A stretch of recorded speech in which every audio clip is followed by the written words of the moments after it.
Papasinayaan sa bayan ng Pidig sa Ilocos Norte ang bagong rice processing system na nagkakahalaga ng 56.5 million pesos. Mayroon itong state-of-the-art multi-stage rice mill na may kapasidad na aabot sa 2 hanggang 3 tonelada ng palay kada oras. Mayroon din itong 2 recirculating dryers na may 12 ton per batch drying capacity bawat isa na nagkakahalaga ng 8.1 million pesos. Nakatanggap din ang mga kooperatiba ng iba't ibang makinaryang pang-agrikultura na nagkakahalaga naman ng 6.4 million pesos. Aabot sa mahigit 70 milyong piso ang kabuang halaga ng tulong na ipamamahagi ng gobyerno na pahikinabangan ng mga magsasaka ng Pidig.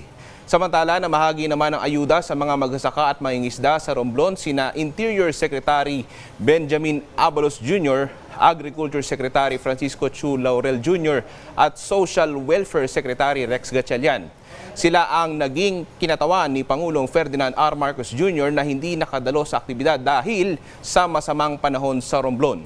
Kabilang sa ipinamahaging ayuda ay ang mahigit 100 milyong piso mula sa DA at tig 10,000 piso mula sa DSWD para sa 3,000 benepisyaryo.